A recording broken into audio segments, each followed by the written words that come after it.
All right, another great podcast. I don't know how much longer I'm going to do the NUC sports intro because I think I'm going to eventually maybe because we're not running as many events anymore. I may No, we just should probably tweak it. Yeah, like the Coach Schuman brand might be bigger than the NUC sports brand. Like like the NUC sports brand used to be so much bigger than I guess. Yeah, I but guess we're in that's the also era. when you were running. That's also when you were running, 250 national camps a year. Yeah, it's well. Plus, it's also before the era of really personal brands became a bigger thing. Oh yeah, it was group. Like there was no individuality No in that market. Nah, there wasn't. So, but it's funny because every time I put that like little, and you see, it gives you a little flashback. It gives you a little probably like, people are like, what is even in that? Is that anymore? But we got a great podcast on today. We last week, we talked a lot of speed and speed in sports with Tony Holler. This week, we're going to talk a lot about training, development. You guys work with NFL players, really a fast rising star in I guess you could call it sport strength conditioning industry, but really, in high level development of athletes. Joey Taggart. We'll talk a little about his fun nickname as well, and but yeah, he's really doing some great things. He's rising really fast. I now you could correct me, Derek, if I'm wrong, but he's with Iron Culture. Is that the Yeah, I believe that's where he's kind of linked up. He'll talk about a little bit more like where he actually bases his work out of. He loves looking across that river at the city. That's one of his things. You know what I mean? So and look, you know that market. He's a younger guy. He's like you said, he's up and coming. He's really branded himself and put himself in a position to be, successful in a highly competitive market, especially with someone that's really kind of just bursting onto the scene. He really kind of got his start with Paresi. And, so he'll talk about that a little bit, and then can kind of just go into kind of how his model and how he does things a little bit different. So I'm excited to talk to it, especially staying on the same track after just talking to Tony, kind of hearing another perspective. They kind of have a common clientele in terms of, high level performance guys. So I'm looking forward to it. Cool. Let's bring him on. What's going on, Joey? What's up, fellas? Appreciate the intro. All right, buddy. Back it up now. Well, you're a Butler guy, so let's start off with that real quick. Okay, bro, he gets that. Listen, this guy, he's a Saddlebrook guy, so he grew up kind of the same way we did. But every time I have a Butler guy on here, it's like so. You got to back that up. I call it the Butler Network now. Before at the beginning, I was like, "Oh, there's some guys from Butler," and now I'm calling it the Butler Network. I said, "You guys need your own Instagram page where you're just posting like things that Butler guys are doing. Like so and so is coaching over here. This guy's running this. This guy's doing this."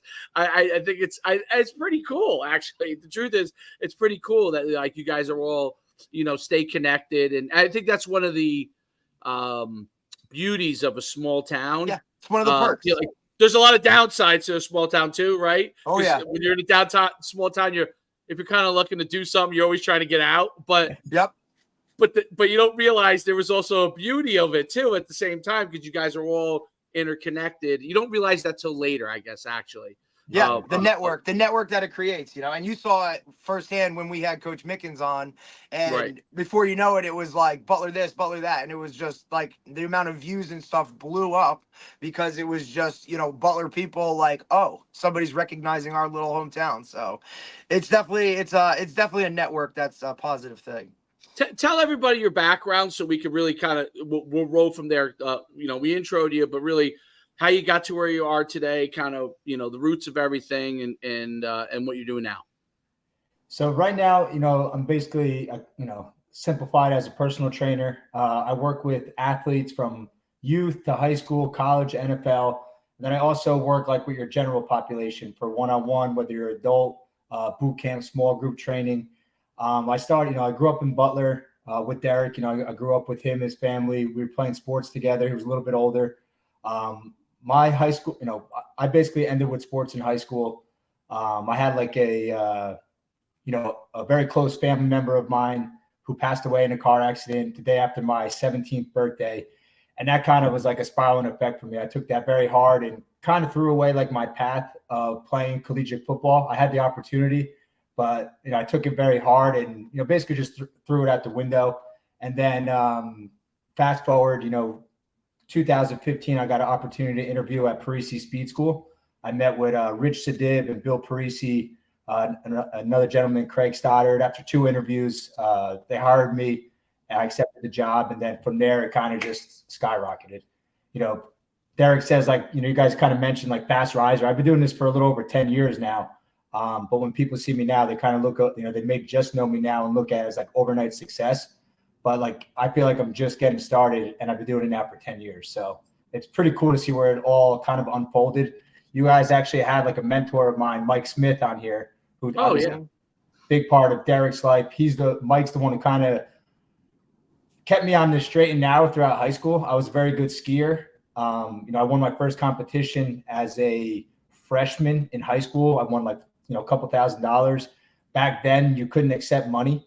So I had the opportunity, I either could accept the money, but I could never play high school sports because I was considered a pro, or give the money back. And, at 14 years old, you win your first competition, you're ready to run with that money and chase it. But Mike, talked me off the ledge and was like, listen, he's like, if you're that good, you'll have that opportunity when high school is done. You have some talent as a football player. I recommend staying in. And, we locked in that off season. He was my freshman football coach at Butler. And then he was like my first one kind of exposing me to speed and agility and performance training. And that's kind of really where it all started for me. Really interesting. And now was I right in the place that you're at as far as the facility that you work out of? So I'm no longer with Iron Culture. Okay. I'm not. I was with them up until about January. I'm currently working independently. Okay. Out of Paramus, but I do training down here in Edgewater. Derek's 100% right. I love looking across that river. Nothing motivates me more than that city. It's just endless opportunity. Doesn't matter what time of the day. It just shows you that, no matter how far you are, there's so much more you can go. And, nothing motivates me more than that. It's not money. It's just more about endless opportunity. And that's what it's all about, and creating a platform to help these kids really, even the adults, but more so me. If it wasn't for Mike, I just talked to Mike yesterday, and he doesn't even realize the impact he had on my life. But he doesn't, not for any of us, dude. He doesn't. Yeah. He doesn't get it for any of us. It's just not who he is. He's just not that person. He's not a pat on the back type of guy. But the things that he's done for all of us in their own way, shape, and form, we can't put it into words, and he'll just never get it. Because that's just not who he is. Yeah, and looking back at it now, it was such a huge part of my life to really. It took me a while to get my shit together. Don't get me wrong. But when I did, it's a big part of what he did for me. And at this point, it's just all about creating a platform to pay it forward, to give back to the kids who 100%. Are in my position, who were in my position 15, 20 years ago. So it's exciting. Absolutely. And Edgewater, that's where we are now. I used to coach. Yeah. I knew that was. I connected with a lot of people there. I knew it was coming. Love that. Let's go. With a lot of guys that are connected to all their youth programs down there. So yeah, I feel like even though we're in a bigger city area, down here is still very similar to a small town feel. Edgewater is. You get connected, you're in with everybody, but it's hard to get in that network. That's for sure. I know. I was the. Derek probably knows. I was the head coach of Powell Park, Leonia, from 2000. 2008, I think, through 2014, and we went to the state championship, and we were the worst program in the state of New Jersey, and then we basically built it up, and we ended up going to state championship, and at one time won 17 and 19 games in over 2 years, and a lot of those kids were Edgewater kids. And because they went to Leonia, Edgewater goes to Leonia, and those guys now they're great guys. They're great guys, and they're running they run flag football leagues down there in Edgewater. They run they run them together. These are the guys that played for me, and they now they have. I don't know what they do during their day jobs, but they work in business, but they have all these programs they run within the youth down there. And they're pretty connected down there. And they're all friends from when they all played on this team. They're like one of the few guys that have had success in that area in football. You know what I mean? It's like a group of like 25, 30 guys that played over those years that were all good. And now they're I didn't know this till a couple years ago, but they're running like flag leagues. They're doing all kinds of different stuff. I don't know exactly, but I'll connect you. I'll connect you to the guy who will know all the guys that are, if he's not doing it himself, which he probably is, some of the like flag leagues, but they're all interconnected there. So, and then they cover Leone and Pal Park too, which is right in that same exact area.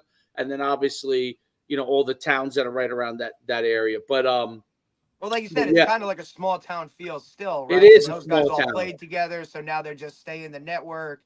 And then, one guy talks to another guy, and it's like, hey, if I'm going to do anything with anybody, I'm going to do it with somebody that I, played ball with, or I went to battle with. So that interconnection stuff, that's always kind of part of it. And, the name of the game is network, right? Like, it's who you know, and it's kind of just how you get your foot in the door. And then it's that opportunity, you just take it and run with it.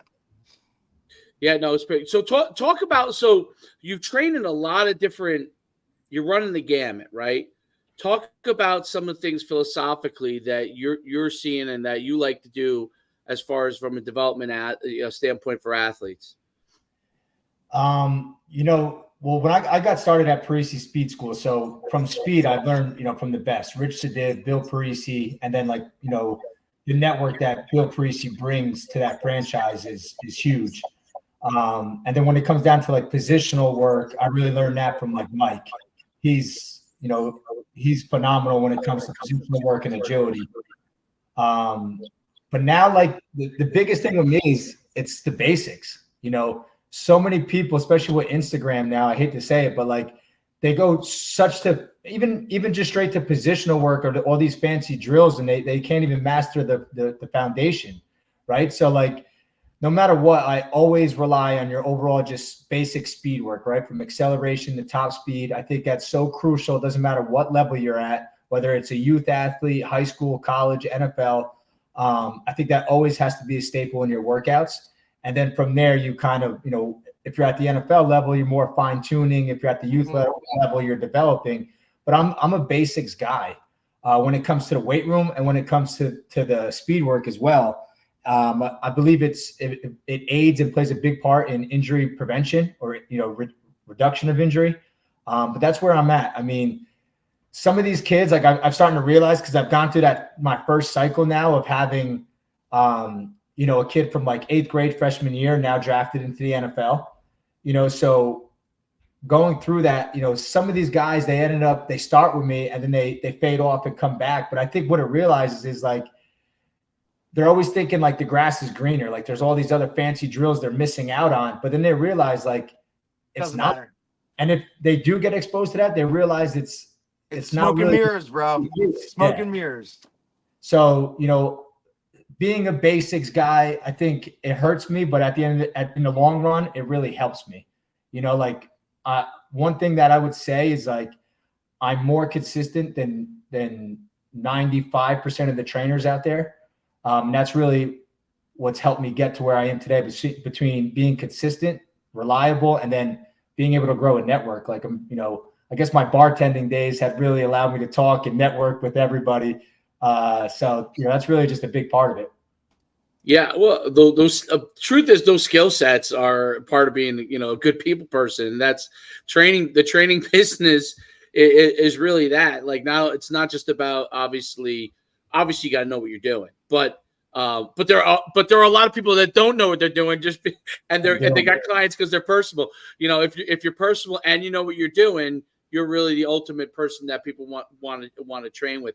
I think your point about basics is real important. So, I always tell, we talk about this all the time. Good quality reps, doing things the right way are a big deal. And, from the time I've been doing this for a long time, and I do this drill. Okay. It's the simplest change of direction drill. And Derek knows it because we do it in our warm up as our part of our warm up. And it's, it's cones at different edges, right? And you're just changing direction, playing off the outside foot and driving to the next direction. And you see kids, and it's such a simple drill, and now people are always like, this kid can't change it. I'm like, you do this drill every day, okay, for basically 2 minutes a day, okay, or every other day, and you'll see every kid at least get some level of base change of direction, know how to plant off the outside foot, drive into the opposite direction, and then all of a sudden they magically start to do it in gameplay and practice play, right? And then they get comfortable with it. Then they get better at sinking their hips when they do it, and they so on and so forth. But it's one of those things, because I started doing that drill because people used to always just to drive me nuts. The coaches would be like, this kid can't change direction. I'm like, well, what are you doing to help him change direction? Well, some guys can and some guys can't. I'm like, no, here's the drill. And you do this even if you don't do it every other day, you do this drill for literally 2 minutes a day. And this person in 2 or 3 months will be changing direction. He may not be as good as the kid who is the elite athlete, but he's going to be functionally changing direction so he could do certain things. Talk about like how important basic drills are and quality reps in order for kids to get better. I see it a lot. I mean, especially right now, like where I'm training, I guess this is like a popular time now that lacrosse season ended. Right. So I see a lot of lacrosse athletes. I'm working with one of the top guys in the world with lacrosse right now. But I see a lot of guys at the field, and like there was even a couple of football players over there. It's funny, like I see what they're doing. Like they're there to take that Instagram story to say like clocked in, rent's due, rent paid. But it's like, bro, without that camera, I just watched what you did for 45 minutes. You didn't do anything. You know what I mean? So like I'd rather see somebody come out, work the basics for 30, 45 minutes, and then go home or go to the weight room. Like it's really not that hard, but what it comes down to is just a day in and day out. Like that's hands down, like I owe a lot of my success to like Mike Smith and Rich Sadiv, because Mike's been doing this for like, I don't know, 20 years. Since me. Yeah. And I mean, Rich Sadiv, same thing. I mean, like those guys just showed me that like, just get up every morning, go to work, apply, bring that energy, and do it again and again. And the same thing, like that applies to every concept in any industry. Like the consistency factor is so important, but like the quality reps is really what makes the difference, right? Like I'd rather see 10 quality reps over 100 like half-ass reps, no matter what it is, in the weight room, on the field, on the track. Like the carryover is tremendous when they're quality and done right. And like that's kind of like what I guess like the blessing in disguise for me was like starting at Paresi's, with youth athletes, like you got to be able to connect with like a 7-year-old and then be able to the same day or maybe the next hour connect with like a high school and a college. So like I've really learned to simplify like my coaching cues to make it make sense, right? Like I remember when I was just getting started, like when it came to like sprint mechanics, I used to say like, thigh up, drive your knee. Then I realized like, you can say that 1,000 times. If they didn't get it the first time, they don't understand what you mean, or they may think it. So like now just understanding how to make it make sense. Like most of these athletes are visual learners. So you could just put them in the position that you're looking for without really having to overcoach it. You're going to have a much more successful time, like absorbing it and then applying it into whatever that drill may be. So like for me, like, learning from the best, but then learning how to broadcast it and like get it across that these athletes could actually understand it is the biggest thing. Like, cause I'm nowhere near the smartest coach out there. Like, I don't know the science nearly in depth to a lot of these guys, but I could connect at a whole different level than a lot of these guys. And that's, I think, a major difference in success. So. Yeah, I think that's a big part of it. Talk about what you do with pro athletes versus how you approach younger athletes, and like, what are the different kind of things you have to evaluate when you're trying to develop them when they're in different stages? So overall, it's very similar. It's just the matter of like how much time, say, we're spending on like a foundational drill with a youth athlete versus like an NFL, right? Like a lot of the NFL guys are like the Ferraris, right? They're coming to me fast. They're coming to me strong. They're established. At this point, it's just like fine tuning them, right? So believe it or not, like a lot of these guys have never really even been exposed to like proper training until like maybe now or within like the last couple of years. And they were just kind of relying on overall like pure athleticism. Right. But now at this point, like with the high level, it's more about like communication. One, like what are they looking for? Like what do they think they need versus like when I look at them and evaluate them and what I think they need, and then kind of combining it. But at the same time, it's just like little tweaks that really will help them stay healthy and be able to withstand the whole season, right? Like a lot of guys will come to me like, hey, this is like the third time a reoccurring hamstring, some sort of soft tissue. And it's like a lot of this could be fixed and just, tweaking most of the time it's like their top end speed. So just their sprint mechanics in the top end. And once you kind of fine tune that from the weight room and then through the field, there's no more reoccurring injuries. And that's really what it comes down to. It's overall the same structure of workouts. It's just a matter of like the focus might be on the more advanced drills versus like the foundation. But no matter what, I'm always hitting those foundational drills, doesn't matter what level.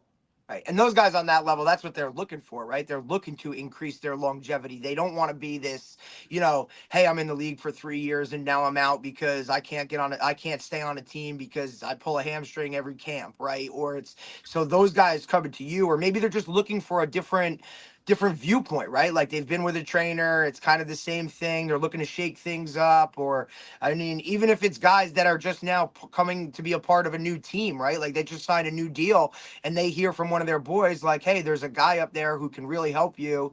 And then you can kind of run with it like that. So you have a lot of different approaches to working with those higher level guys. And, with Mike as a mentor, we see it every spring when all those guys, as soon as their NFL seasons are over, they come back and they're working back with Mike again.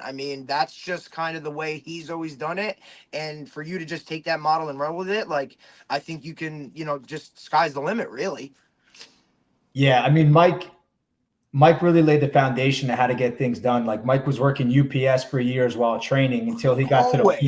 And like nobody knows that. 3 a.m. is no joke. Day. That's just not for everybody. Wild. And then like once he was able to, I guess, transition down to Florida and then take I guess he was more of the speed, the strength and conditioning coach and then the coaching job, he was able to kind of step away from that.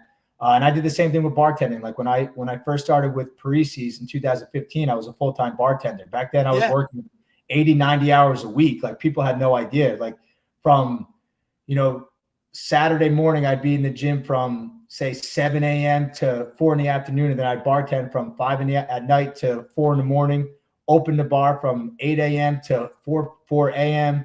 Do the same thing on Monday. Like I was shot. And then like, Rich Sadiv, who was the owner of Paresi's, like one day, like he just could see that I was like worn out. And he's like, all right, listen, like, let's sit down. Let's see how we can make you a full-time trainer. Financially, like I might not be able to match what you're making at the bar, but let's make it make sense. So this way you could really start to focus on it. And then from there, like once I was able to go all in with the training, that's really like what helped. So, luckily over here, like in the Jersey area, like we have 2 NFL teams right here. So like that definitely makes it a lot easier to get in front of these guys. But obviously you have to be established, and have a good reputation, because at the end of the day, like your Instagram could look great, but the only way you're going to grow in that world, to me, for long-term is word of mouth and referrals. And once you have that, like that's where everything kind of goes, the way you want it to go. Absolutely. Yeah. Once you get to the point where you're getting referrals and people referring you, you're starting to really roll.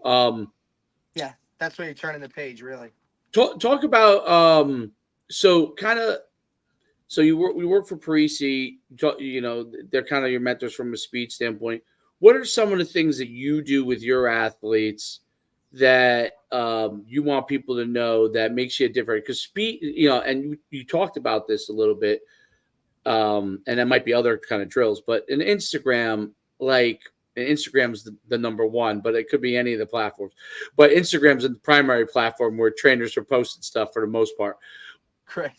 You see crazy things, right? And then I wonder, like, it has to be frustrating. Like, when I was training athletes from 2000 in the speed and development world, from 2002 to 2012, that wasn't really like, it wasn't a big thing. You put stuff maybe on YouTube, but Instagram, Now you got guys that like they might be your client or somebody else's client one day.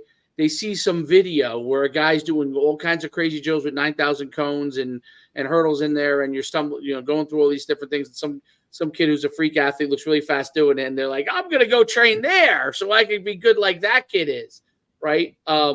What are some of the things that you do that you say, hey, these are some core principles that I have as far as my speed training that are getting my athletes better, that if you come here, you're going to get these things. It's not a gimmick. I think, what I've really kind of developed, and it took me a while to understand like what it is. Like, there's so many trainers out there, speed coaches. Like I really go above and beyond. Like, it's not just really about the training, and like my high school guys will see it, the parents of my youth athletes, and then my NFL guys. Like when you say like you just come to the Giants, maybe you were down in Jacksonville, like if you need a realtor, if you need recovery, if you need this, like I'm going to connect those dots. Right. And then like the 4 principles of what I stand on is like, fitness, mindset, routine, and community. Like those 4 things, are huge, meaning obviously you have to be putting into work in the gym from a physical standpoint. Right. But your mindset, like, what the NFL guys you guys are asking about earlier, like that's really what it comes down to. Like their physical capabilities are sick already coming to me, but up here, they may still be like, a teenager at that point, right? So when you're 20 something years old and you just get paid multi-million dollars, like, like you can literally go out and do anything you want, but like what keeps you locked in to put the work in, stay out of trouble, don't get caught up in a different community, like I said, that you shouldn't be with. So like coming down to building that really strong routine and having that like winner's mentality, like that's what separates it. And I'll help all of these athletes, even my adults. Like that's why adults love training with me, because I'll train them like a pro. Like that's my slogan. Like I'll train them and put them in front of these routines, challenge them with adversity, and teach them how to overcome it. Because I think that's the biggest thing now. Like you probably see it a lot in the camp world and whatnot, and the 7-on-7, like kids shut down when adversity is presented to them. They don't know how to handle it because everybody wants to smoke till the smoke comes. Yeah. So like teaching them just in a simple workout session, how to overcome that and be like, okay, like, I may suck at this, but that's just today. Give it a couple of weeks and we'll master it. But like, that's what really, I think, separates me, is that like, it's more than just the speed. It's more than just the strength. It's the mind, it's the body, and like literally connecting them with whatever they need, And like for me, like even like the NFL guys, like a lot of the, they only know what they know. So when it comes to me, like I have a very strong network when it comes to like the recovery and treatment side. And like that, I believe, doesn't matter what level, like, but your recovery and your treatment side is one of the most important factors in your longevity, in reaching your full potential, because so many people are so used to like ice stim, see you tomorrow. It's like, okay, you feel good for 15 minutes, but whatever that injury was, it's going to be there the next day. Right. So surrounding yourself with somebody who can actually address the issue, fix it. And then, from me, like, I don't like to step over that line. Like I'm not on the medical side. I'm not a therapist.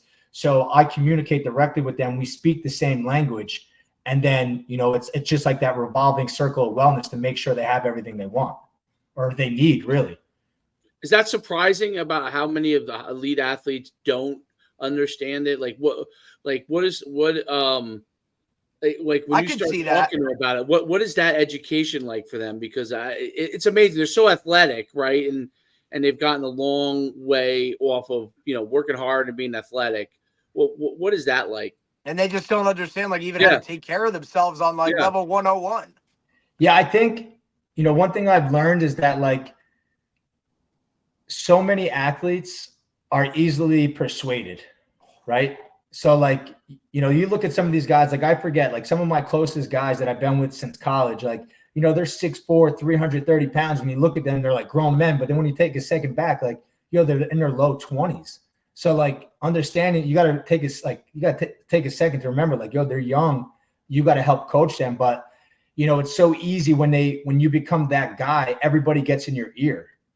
So understanding, everybody wants a piece of you. Yeah. So like who's legit, who's not, it's like, the saying, like, keep a small circle. It's very hard to do when you're being pulled in a million different directions. So I think understanding, like, you know, Allen Robinson's like a perfect example. He's going into year 11. You know, he's got a killer mentality. He knows his routine. He knows his body.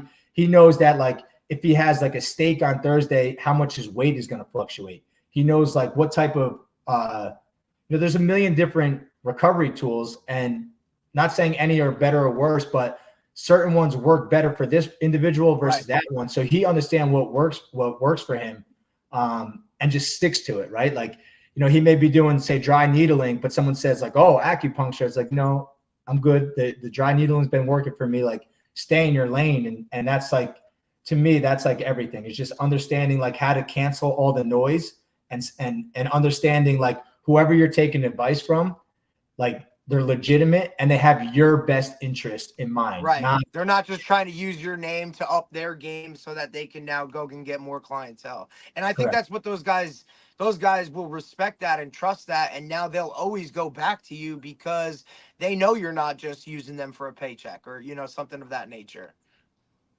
Yeah, that's definitely big. I mean, high school is where, and especially now, like all these NILs, like I was just talking to Mike, they just passed NIL in Florida. Get ready for some sheer craziness. Guys turning into a CEO versus like a head coach. You got to adjust. Gonna run a lot of good coaches out of the game, bro, because a lot of it, and we've seen it now with, you know, college guys going to the NFL, and, you know, we talk about this all the time, that this is a big piece of it. Even in recruiting, right? Like, these guys are walking in the building not worrying about what their education is going to be. They're worrying about how much money they're going to get from an NIL. And it's hard to keep these guys grounded and understanding. Like, you really just kind of want to give them the education and hope that they make the right decision, because at the end of the day, they're not going to listen to you in terms of that, right? And it's a whole different world. It opens up a crazy market down there. And, you know, he's going to have to deal with it as one of the highest, you know, best programs down there. And especially with a high level recruit, like, he's got the number 2 quarterback in the 2026 class in his building. And, you know, if that's not a thing that's going to be an issue, it is, you know, so it's just wild. Yeah. I mean, I like it because the three, like, we know how hard it is to make it to one as a D1 athlete, to let alone be an NFL athlete. So I like to see these kids to be able to get some sort of financial support. I mean, Derek, like, I used to save lunch money to pay Mike for training. You know what I mean? Right. Like, I remember. Yeah, dude. I mean, look, we were like, and we were talking. Mike was mad even taking money. Like, we just have to throw him a 20 and be like, take $20 at least for this. You know, we got 3-4 days of a session. You know, but and Dave and I, we talk about this all the time. The amount of money that parents throw at, you know, trainers or this, and it's like, please just go to the guys that are doing the right thing. And so many of them just go to the guys with the most clicks, or, you know, like we talk about all the time. We go on Instagram and guys are doing 1,000 like cone drills, and it's like, bro, are you really going to release off the ball like that in a game? Like, that ain't going to work. But this guy's preaching all this stuff. You're paying all this money. It's so hard. It's a crazy world. I like to say that the cone drills is how you can move really quick and go absolutely nowhere. Yeah. Yeah, it's like that cartoon with fast moving feet. You're not going anywhere, you know? Oh, it's great. You just went back and forth, back and forth. Right. But it shows. I mean, look, you just said it, right? Like, you're at the field, you're training one people, and then at the other end, you're seeing these athletes that are out there taking more pictures or spending more time on their phone than they are actually working out. But like, you know, you go to their Instagram page and they got it like they worked out for like, you know, 2.5 hours going hard. And it's like, man, it's all smoke and mirrors. At some point, like, you're going to have to line up and you're going to have to execute and you're going to have to do things. And that's going to separate you from whether or not you're just that guy or whether you want to be a real dude. And that's, I think, one of the biggest things. Like, even for me, right? Like, and I guess I learned this from Mike. Like, I didn't never really worried about social media until I got to a certain point, you know, like, I worried, like, my thing was like, you know what, I'm going to focus on the training and let the athletes speak for me. And then it got to a point where it's like, okay, like, you know, I tell this to everybody, like, if I hire a new coach, whatever, like, I remember my first Friday, I had like 16 sessions in a row. That's 16 1-hour sessions straight.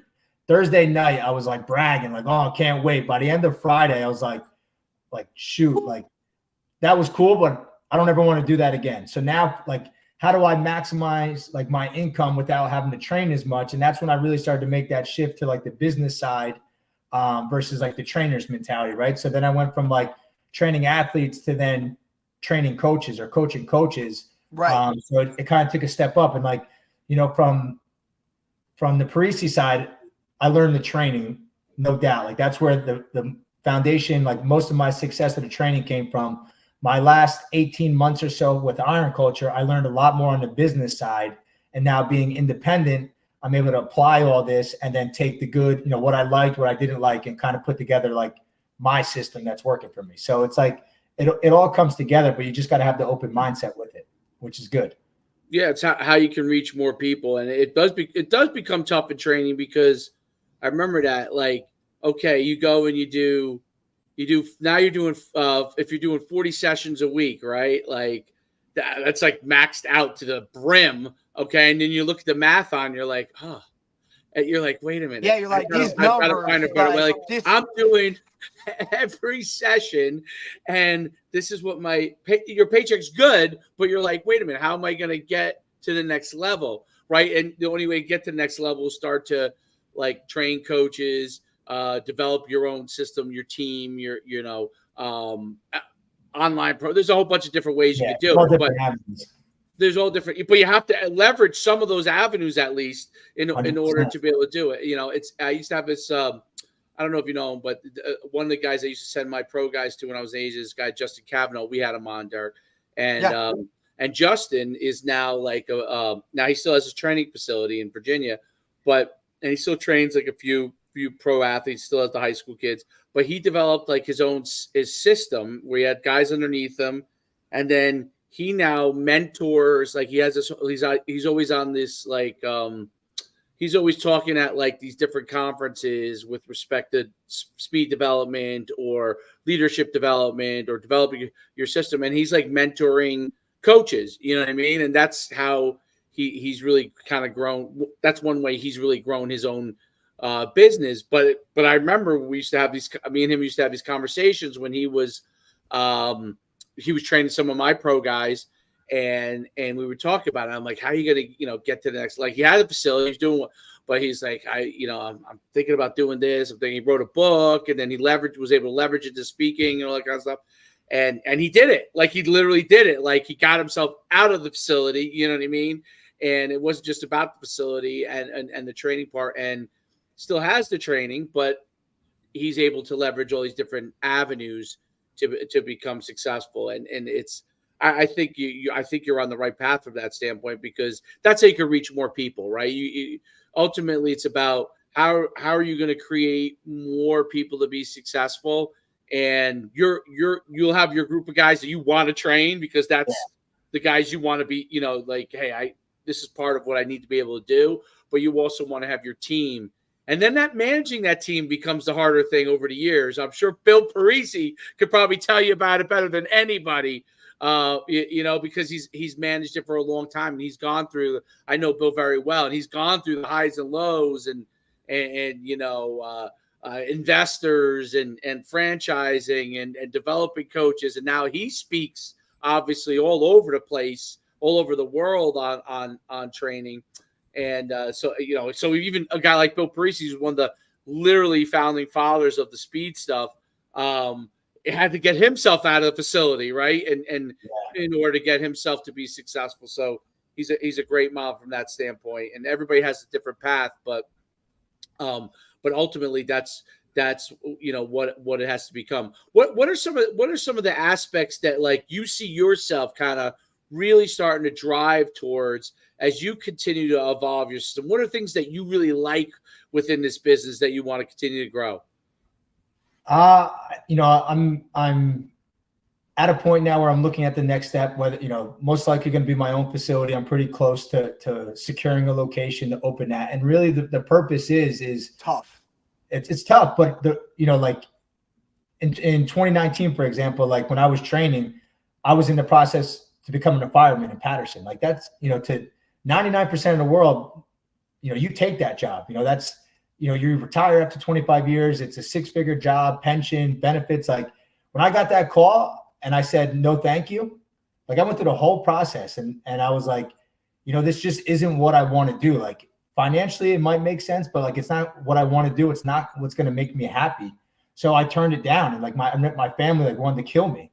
They're like, are you like, so like looking at it, looking at what I'm doing now, like I wake up every day, right? Like, I just got back from Yosemite. I was on a 5-day trip hiking with my girl and her sister and her boyfriend. Like, a lot of people when they come home You got from a little grounding, man. You went out West Coast and like got that like, ooh. But when people come back from vacation, it's like, oh shit, back. Like me, I come back, I'm ready to go. Like I'm good for the next 6 months, and then I'll take a little time off and like you said, like get grounded and reset. But like I wake up every day, like, yeah, some days are harder than the other, but I love what I'm doing. So for me, like what I want to do is kind of like what Paresi's did for me. And like, Rich Sadiv is the guy that interviewed me, and I have an associate's degree. I didn't have much experience at the time, but he chose me over other applicants because of like my energy, and he could sense like the passion behind this, that this meant a lot to me. So I want to be able to provide similar opportunities to people like me, in the future, whether it's like lending a helping hand to the athletes that's in our facility, or to be able to take a chance on somebody, giving them an opportunity to pursue a career, whether or not they have a college degree, or if they do, or, whatever their upcoming may be, but just allow them to kind of really reach their full potential. Like that's what I would like to do. And then, who knows what other avenues open up. Like there's so many different avenues now that like this platform can lead for me, but that's like really like my main focus is looking to do, like be able to have a spot that has great reputation that parents can bring their athletes to, and not have to think twice about what's going on from the training standpoint. Like, is the trainer on their cell phone the whole time? Are they there? Like, the reliability and the reputation will be everything like going forward. And that's really what I stood on, but that's like what it is going forward. And that's a big deal. I think when you're in this space, it's about what you're given to everybody else. And when you're choosing some of these, Derek's probably dealt with it. I know I've dealt with it because I was in. This is a long time ago, Joey. So I'm taking you back a long, long time. So I was in. I got my master's degree. I was in the tech field. It was wildly successful, really, really quick, really, really, really quick. And when I went and changed and went into training, and then originally I was doing training and right. Like so you and Dave had his originally I was a trainer, dude. I was a speed trainer. That's what I was. He worked his way up to having a facility. I used to have. I had at one, when I first started in 2002, I was running 20 speed camps around the country, just speed training. That was back when you could really do that. Like times have changed, and like, speed training was new. Like there was like Paresi, there was only a few people, so we were running them all over the country, 2002, 2003, 2004. And then I opened up a facility in 2004 in Wyckoff, purposely 2 blocks from where Bill was. And the theory was people kind of knew, because in Bergen County, I was a well-known athlete, so people, my theory was, well, some people aren't going to like Bill Paresi's training. So that's just how it is, even though he's great. But some people are going to be like, well, I need more. I want to, the grass is always greener, right? So the grass is always greener, drove around Wyckoff, showed up at our place. That's how we built our clientele. Basically, the grass was always greener, right? And then once we developed our clientele, then someone else opened on a block on the other corner and felt, okay, if they don't like Bill and they don't like Dave, they'll take. And that's kind of how it started really, really to blossom all over Bergen County. And then now I'm talking New Jersey, but like in California, the same thing happened. In Texas, the same thing happened. And, but that's how it really, it was really, so I did training for years. And then we started running the camps and showcases in 2005. And that took off, like, I didn't even expect it to take off. It took off like gangbusters. And that basically became our thing for basically up until COVID, 15 years, and now we've evolved, like this channel and what we're doing with like flag football and our 7-on-7. Like we weren't doing that 10 years ago, so you don't know where it's going to take you. And that's what I think is cool about when you start to do your own thing, right?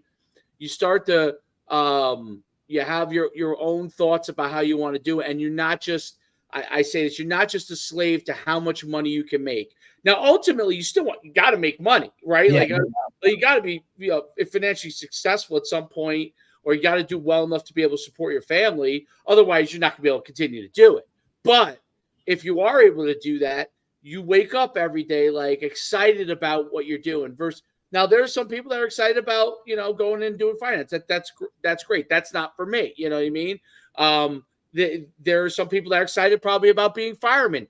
That wouldn't be something that was for me. I'm excited about what I'm doing every day, just like you're excited and they're excited about what you're doing every day. And that becomes your passion. You drive that. And ultimately, you will become successful because you'll continue to want to find the paths, even if your market changes, even if, your top guys somehow decided, oh, I'm going to go over here, right? It had nothing to do with you.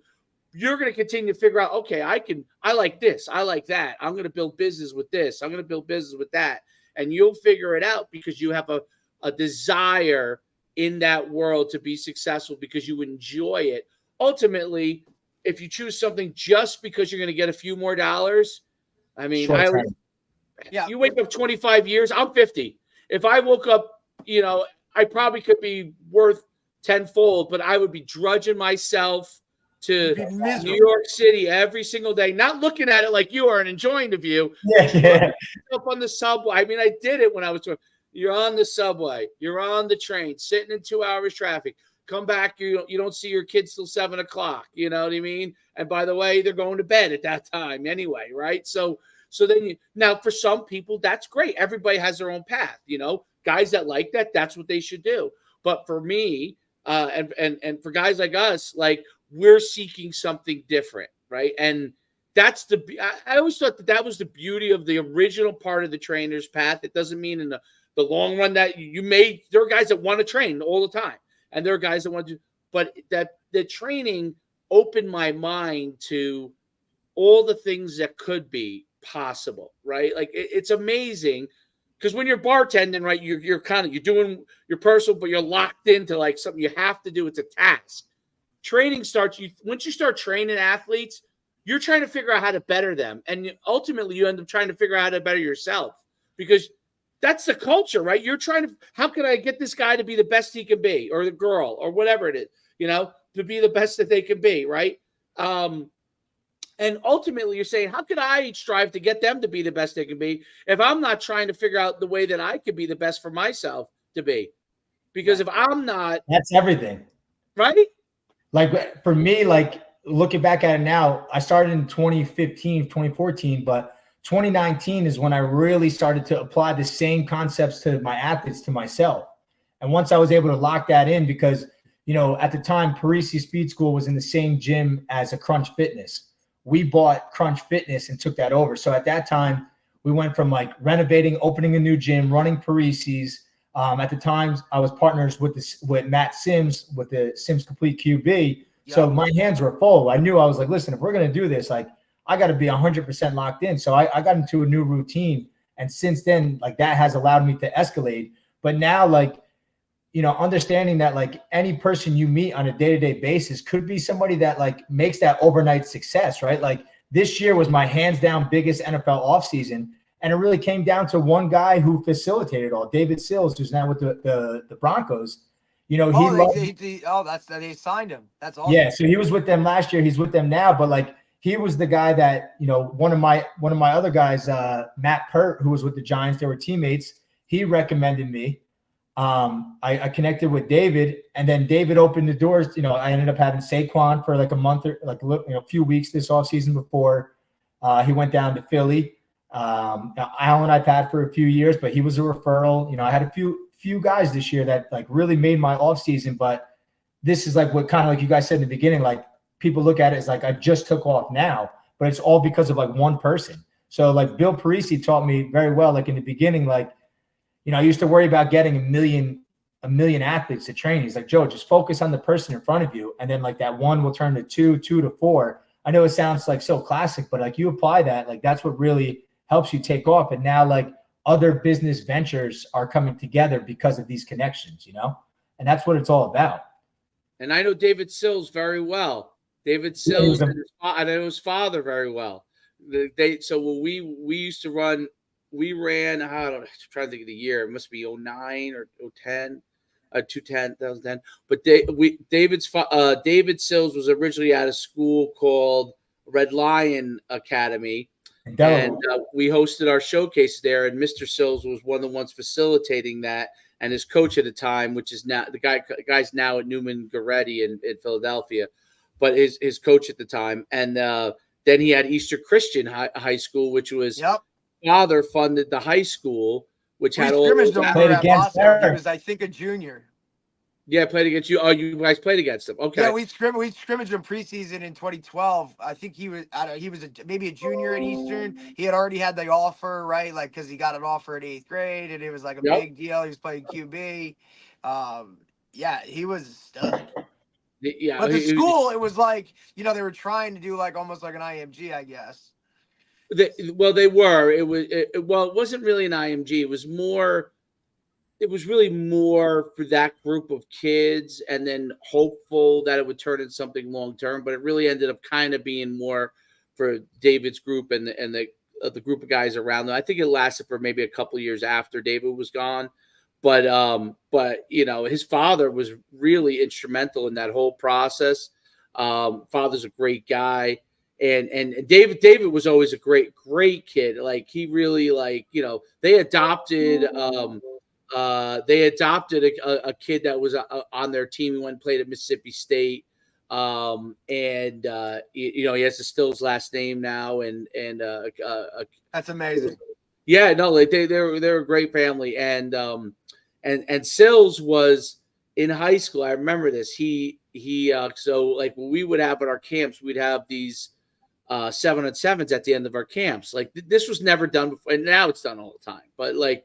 But back then, like, we would do our camp, and then we would break them up into teams. So we had different color uniforms, and we'd break them up into teams, and we would have a 7-on-7 tournament with, like, let's say there was 150 kids there, break them out into 8 teams. So I was coaching, I think, Sills teams once or twice, but Sills was such an amazing athlete. He broad jumped, I think at 16 years old, like 10 feet. Or maybe over 10. It might have been over 10 feet. And he was a heck of an athlete. So I was surprised that when quarterback didn't go exactly the way that, his career from that standpoint, when he transitioned to receiver and he was immediately a star, I remember him athletically. He ran a really good 40 in high school. He had a really good vertical jump and broad jump. He was like an athlete, Yeah. And back then, he looked like a surfer. I don't know. I haven't seen him in a long time. I don't know.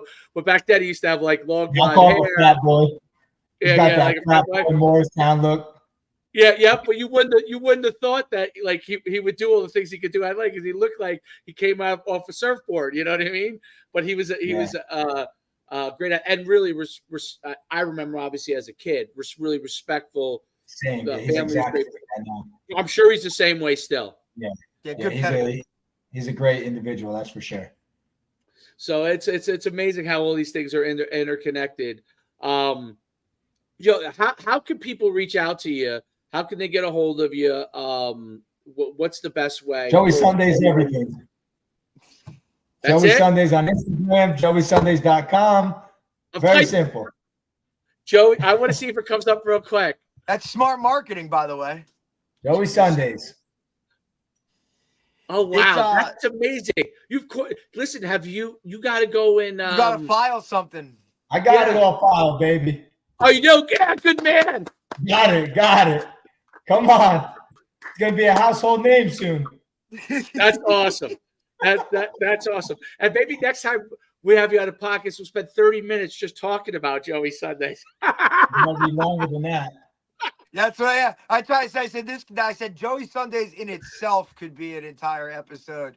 But I gave you a little plug. I said it was kind of funny. Actually, I said, like Joey was younger than me. I said, but like because he was like just around us and like good at whatever, I said he had like the 3rd most rushing yards on my team senior year because he got so like default playing time, and it was just like, oh hell, like I was telling Dave, like I said, like we're in a state semifinal playoff game, and this kid's carrying the ball in the 4th quarter, like holy hell.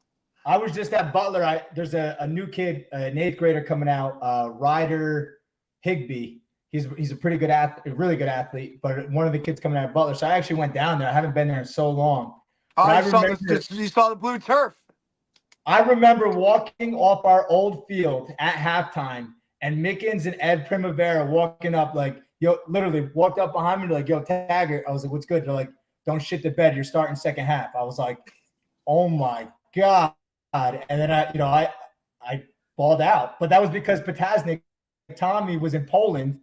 Remember, but I ended up playing like every single game because we were blowing them out. But as a freshman, I had like ridiculous amount of playing time. I was like, damn, this is crazy. But I'll never forget that. Hey, don't shit the bed. That's crazy. Yeah, because we we talk about that era and Dave, like the guys that were at Saddlebrook, who was the #1 seed that year, right? Glen Rock kind of like upset them. Like our paths would have totally crossed with Dave's, and we would have been like in the same world. Like we were one game away from that.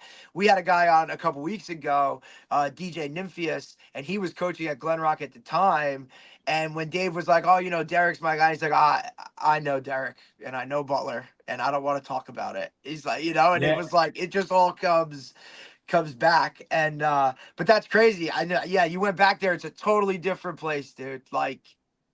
And I remember, I really aged myself. I was like, dude, I said to Ryder, I was like, I think this field house, I think I was the first, when we were in high school, we were the first ones to have that. My year was the first year to have it. How Glen Rock feels about us, that's how Booton was for us.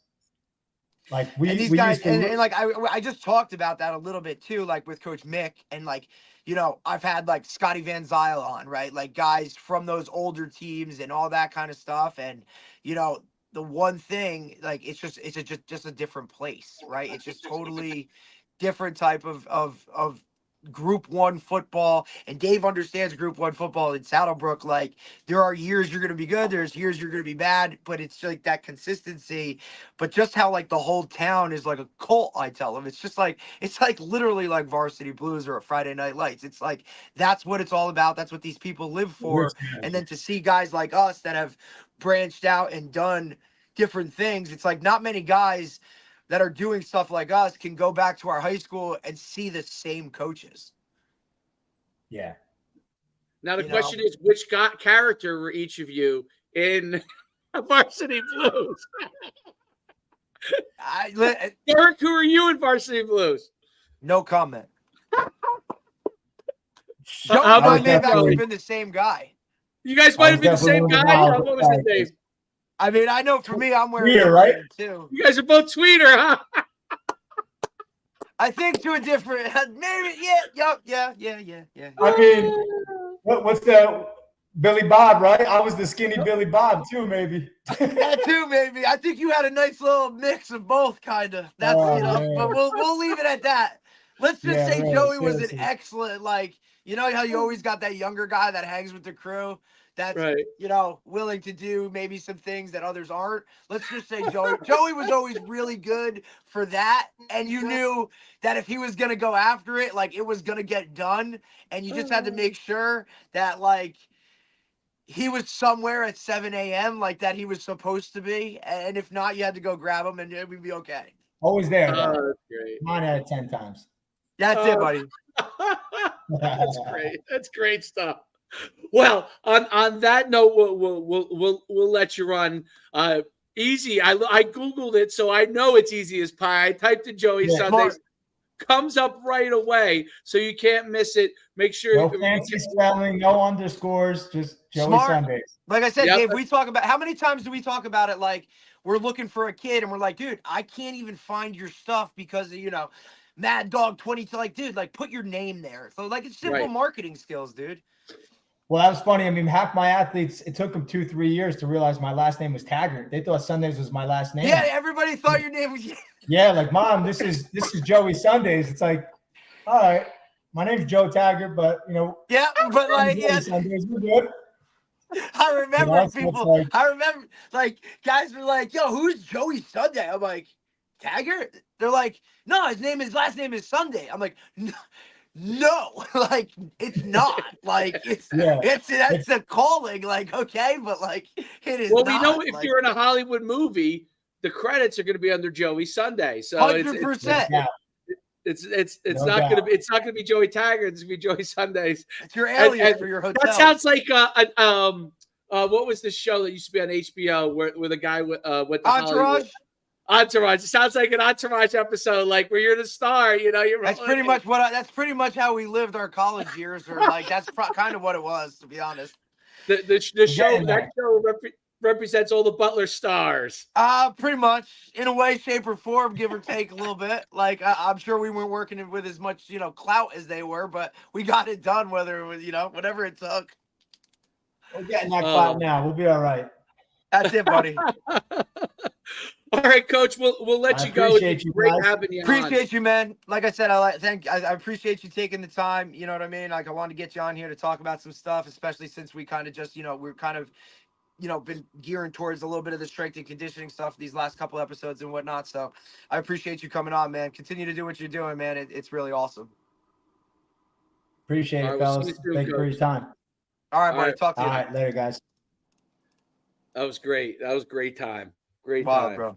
A lot of good stuff. I'll tell you what's interesting too, though, is I think like that, like because he still like trains across like the entire gamut, right? Like he still does like, he does like little mom groups, and he does NFL guys, and then he does like middle school and high school guys. I think it really gives him like you said, a different perspective on the approach to everything, right? And then that more personal side where, we've seen it when you go like a little bit above and beyond, like people like they'll flock to that, and like hey, I'm getting more of like this off the field than I am on the field. I think he does a great job balancing that, which is, like I said, like something Mike always did, right? Like we were out there training, but he was also out there like being a shrink for us, right? Like at the same time.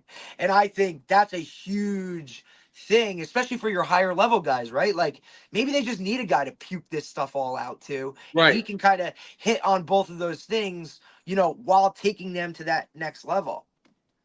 Derek, I want to show you something that we're launching, and this is the first time showing it, but it's kind of in a soft launch mode, but you'll see, and I'm sure we'll talk a lot about it after we're off, but let's see if I can find it.